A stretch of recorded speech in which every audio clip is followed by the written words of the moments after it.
دوستای عزیز، اینجا ما بازار رفتم. صبحتون بخیر و بشادی باشد. انا خیلی تربوزای ارزان بگیم ای 10 سومه سر میشه تا 20 چند سومه را بده. در اینجا باشه هندلو هم سیتش 10 سوم، 4 سوم، 5 سوم همی خیلی میره. اولو 3 سوم. انا پمیدورا باشد 5 سومی شده، ارزان شده. پمیدور 10 سوم بود 5 سوم شده. اینمی خیلی شفتالو خیلی و خیلی ارزان. اینمی شفتالو را گرفتم. همین شفتالو پمیدور نیش 5 کیلوش 10 سوم.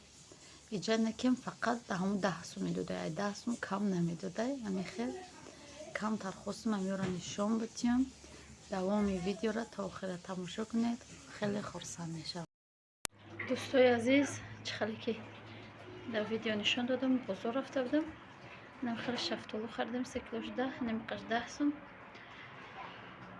گرفتم. حاضر قشه بوده کدام ایتیم یا 4 بانکا همه کمپوت کنم کچ خالی میشه.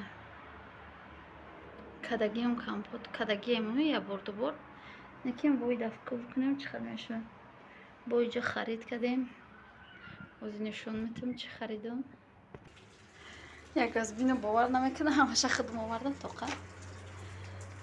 اگه توقع چی خرید رفته بودم اولوچه میخرم گفتم که اولوچه نبوده. اولوچه یا جدا بوده 15 سوم کیلوش. بعد این خیلی قیمه خریدم. این خیلی برای کلاکه ایره برای چی میکنم تورد میپزیم نصیب باشه. بعد ایره 3 کیلوش 10 بوده. خیلی 5 سوم خریدم. این کارتوشکای میده ارزان شده 2 سومون. کلانش خیلی 3 کیلوش 10 سوم.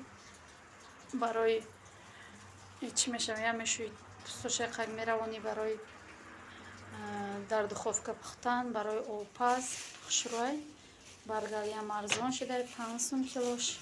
اینجا پمیدورم 3 کیلوش 10 در جا بوده دیگه جدا 5 سومی هم 3 کیلوش 10 5 سوم گرفتم. پمیدور خشرو بود. اینم خیلی پمیدور گنده نیست کم ترک مایده. همین را دین رفته اینجا 8 کیلوش گرفته بودم. یعنی نیم کیلو گرفته بودم برایم خطابمو.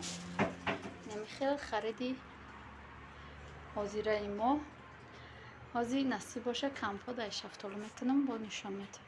دوستان عزیز در اینجا هم کارتشکای میده ریزه کردم پوست کردم. منم خیلی پریپرا و نمک روغن کردم.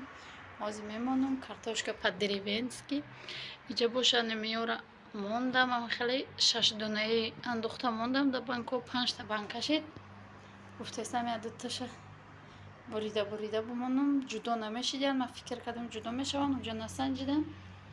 از یک دو تایش ای بین دو تا که در درنشون میمونم برای مزهش شوتر برامدن. 4 تایش میشه میسته 2 تایش بلا کده ریزه کده میمونم کچ خیلی میشه.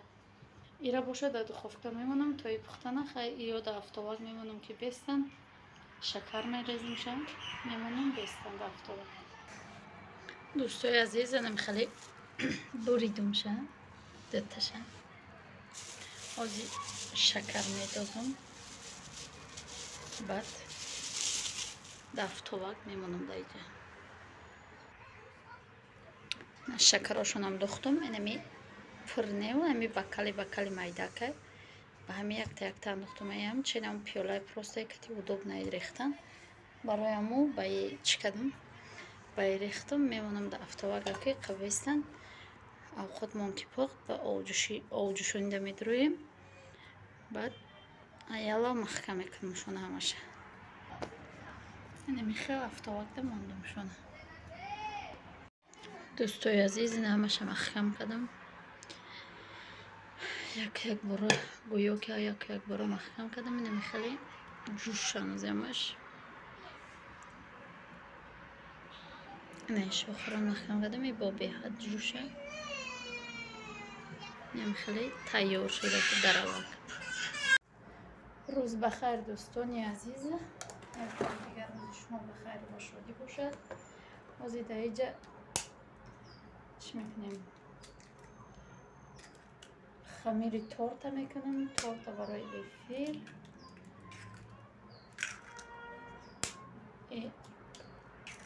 ویدیو بعد افیر میبروه برای ما. من در اینجا شکر دختم 6 дона тухм меандозем. То метим.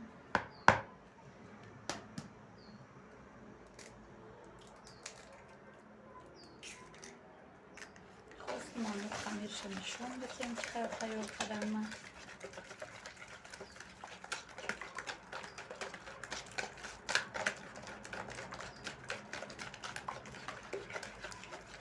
رو یک جویا میکنیم.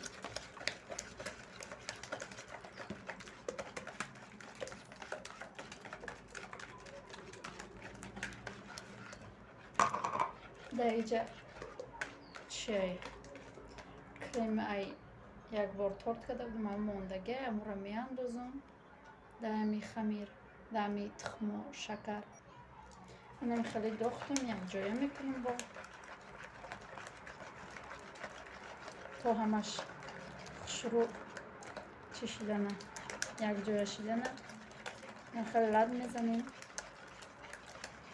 جا زیر از خیلی نگرفتم و زیر از خیلی هم میگیرم. آرد گرفتگی هم نتوفته سنگا فکرم آردن. اینجا آردن هسته.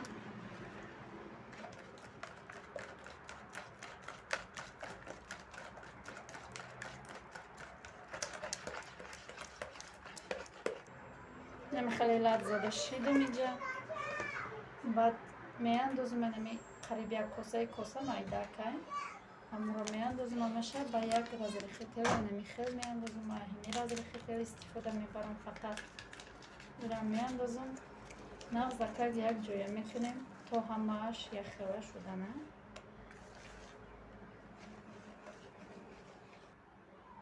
اینمی خیل شید. وینچ کیس میمونیم و با همی لپت تا میتیم تا هم آبوش یک جویا خشرو شدنه. خشرو تا میتیم شد. گیردنوی کاسمون هم توزه میکنیم. اینمی خیل خشرو یک جویا میکنیم شد. بعد همیره با سه قسم تقسیم میکنم. خیلی که دیده شده رنگ پیشنوش نیست کم ترک غاستره. این دفعه روغن نانداختم فقط امو کریم زیوتی کدگی را داختم.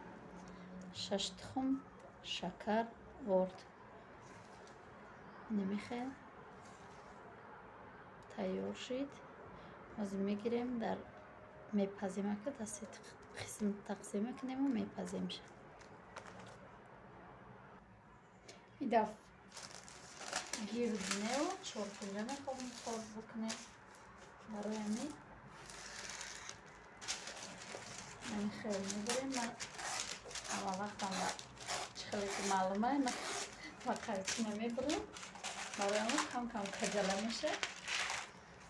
خیلی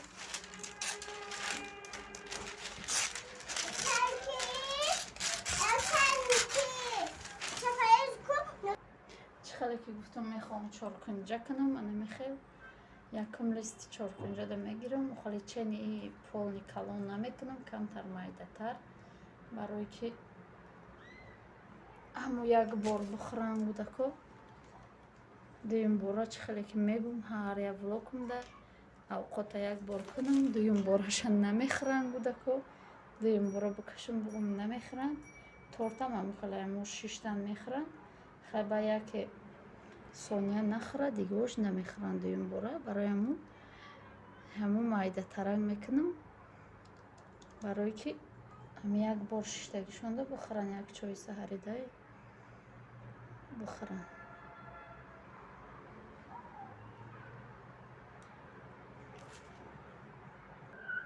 من همی خیل کدم اوزی در دخوفکه میمونم. من خیلی اشتم گرفتم و شاید در دخوفکه اشتم گرفتم میمونم و شکی گرفتم نشان میتم. بعد آخران ده همشه یک باره با نشان میتم که چه خیلی آمد. تا کارجا پختن ایره تیار میکنیم. چه خیلی که دیده سیده چه خیلی خوش شروعه غاوسی خوش شروعه. فقط سخرنی پودر نمیرسه شه هموده میگیریم. منم خیلی ارالش میکنم شه خوش شروع کده تو که امو سخرنی پودرش شروع ده همه جاش یک خیلی برسه. Ну, гуфта намонади қаймоқа май дигар ҷо гирифтам, ауҷое мегирифтам, ауҷа нагирифтагиам. Ирам бигем ол якум бора истифода бурдастам ку мебинем ку чӣ хеле маззаш. Инем хеле пухтаги якум гишт чӣ мекунем? Ёро бо инаи гирдоша бурида мегирам бароямо. Қаҷала бошта аҳамият начи. Чӣ хеле ки дидастем ман ина гирдоша буридам. Инаи хеле мегирам ина. Хафакага. Ёро барои даволош. Инами хел коржои мо тайёр шуд, дӯстои азиз. Сета нахел 4 кунҷа уҷа кремонам тайёр шуд. Анаки дар эфир дар шиша тамошо кунед. дар инҷо видеоро ба поён мерасонам. То видеои оянда дар паноҳи худо бошед. Худо нигаҳдори ҳар яки мо ва шумо бошад.